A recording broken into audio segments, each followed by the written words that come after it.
गांव वाले सभी लोगों के आज बढ़िया मकान हो गए। अपने पास ही मकान होना चाहिए। हम तो झोपड़ी में रह रहे हैं, झोपड़ी को ना पसंद करेंगे और मकान की बनाने की हृदय में इच्छा होनी चाहिए। इच्छा भी बहुत अच्छी होनी चाहिए और इच्छा मात्र से मकान बन जाए ना तब कोई कच्चे घरों में रह ही नहीं सकता है, बड़े बड़े भवनों में रहने लगे। लेकिन केवल इच्छा से मकान नहीं बनता, उसमें परिश्रम चाहिए, मेहनत चाहिए।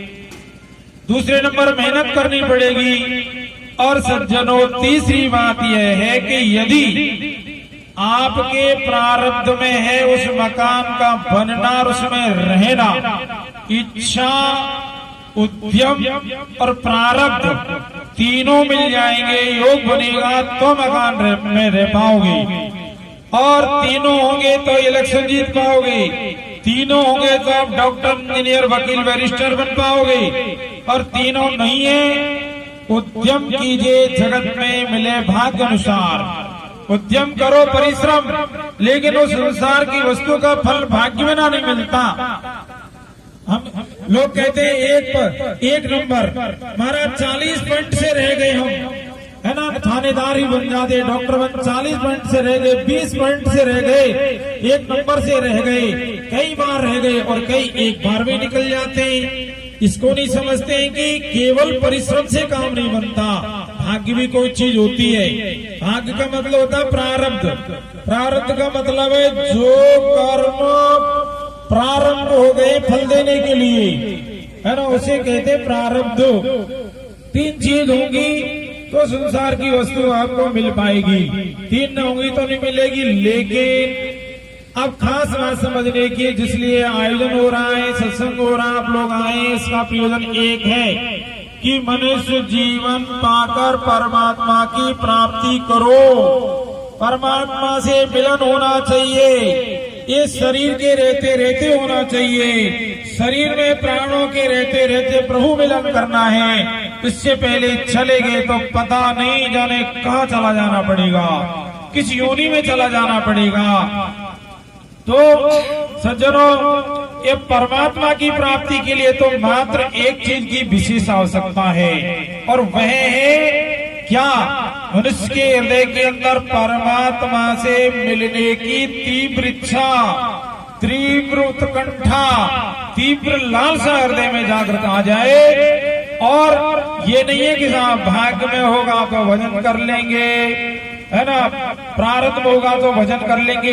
ये प्रारब्ध पर निर्भर नहीं है, भाग्य पर निर्भर नहीं है भजन साधन करना, ये तो तुम्हारी इच्छा पर निर्भर होता है। तो गीता में भगवान श्री कृष्ण कहते हैं 12वें अध्याय में, पहले कहते हैं अर्जुन तुम मन बुद्धि को मेरे में लगाओ, मय्येव मनादस्व मयि बुद्धिम निवेशिया निविष्यसि मय्येव तूर्ध्वं न संशया। हे अर्जुन, तुम मेरे में मन और बुद्धि को दोनों को लगा दो, दोनों को मेरे पास रख दो, है ना, ऐसे रख दो कि जैसे अलमारी में आप कोई वस्त्र रख देते हैं, अब कोई मन और बुद्धि ऐसी वस्तु है कि जिसे रख दें। मन बुद्धि का रखना क्या होता है, समय का भाव है, फिर बताया जाएगा। तो मन को जैसे हम संसार में कैसे लगाते हैं, संसार का चिंतन करते हैं, क्यों करते हैं? संसार में हमारी प्रियता है, रमणीयता है, सुख बुद्धि बनी है, तो कहीं भी ये संसार की याद आती है, मन जाता नहीं है, मन आना जाने वाला नहीं है कहीं भी। अरे मन जाता हो तो अपने खेत में आप रात में क्यों सोते हो, रात में क्यों जाते हो? मन को भेज दो, मन नहीं आने जाने वाला। मन तो केवल जहाँ तक अंतःकरण की वृत्ति जाती है वहां तक ही जाता है, दूर नहीं जाता। तुम वृंदावन गए थे और वहां के बिहारी के दर्शन जिस स्थिति में किए थे ना, वह समय क्षण पल भीड़ तो जब ही जो चली गई, लेकिन बाद में जब दृश्य याद आता है तो मन जाता नहीं। हम लोग कहते अरे मन वृंदावन चला गया, हरिद्वार चला गया, काशी तुरंत क्षण पल में जाता है, जाता नहीं है बिल्कुल। जहाँ तुम हो वहीं बैठे बैठे याद करते हो उसकी। किसकी याद करते हैं? जिसमें जिसकी प्रियता होती है उसकी याद करते हैं, जिसमें आसक्ति है उसकी याद करते हैं। इसलिए तुलसी बाबा ने कहा मनुष्य की ज्यादा आसक्ति कहा उन्होंने कि काम ही प्यारी नार जिम लोभी को प्रिय धाम, और तिम रघुनाथ निरंतर प्रिय लागो मोही राम। कि कामी को कामने की याद नहीं करनी पड़ती है, कोई ट्रेनिंग सेंटर खुला है, कोचिंग होती है क्या, कहीं ट्यूशन कराया जाता है क्या?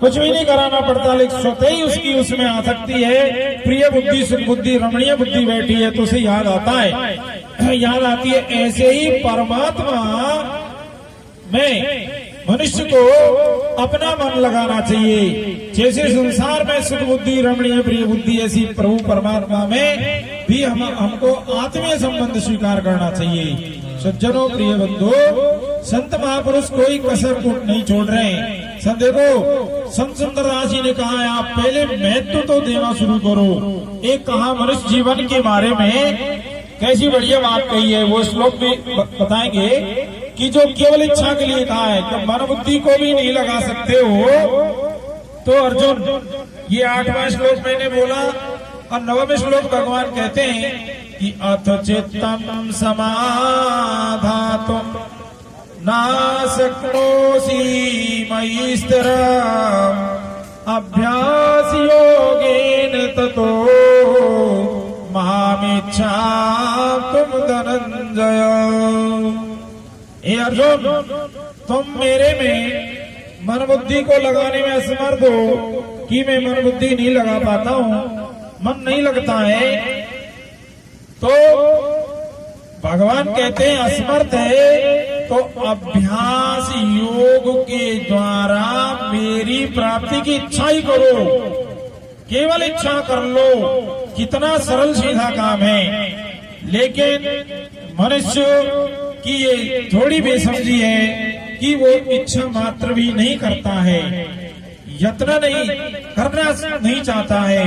और जो अपना था है और रहेगा कौन? परमात्मा ही अपना था, परमात्मा अपना ही है, सदैव है, सर्वकाल में है और सबका है, समान रूप से है ना, विद्यमान विराजमान है, हमें हर हमेशा हर हाल में विराजमान है। तो परमात्मा सर्वत्र है, यहाँ भी है, परमात्मा सबका है, हमारा भी है। और सज्जनों, जब सबका है हमारा भी है तो हमें निराश नहीं होना चाहिए, और जो से चाहते हैं उनको वो मिल जाता है, तो फिर हमें उनको चाहना ही तो चाहिए। लेकिन परमात्मा की प्राप्ति जो है दूर नहीं, लेकिन कमी अपनी है। संत दरियादास जी उन्होंने कहा कि दरिया दोष है दास में, नहीं राम में दोष, जन चाले एक पावड़ा, हरि चाले सो कोस। जितनी कमी है, गलती है, ये भक्त की है, मनुष्य की है। दरिया दोष है दास में, नहीं राम में दोष, राम में कोई दोष नहीं, प्रभु कभी गलती करते ही नहीं है।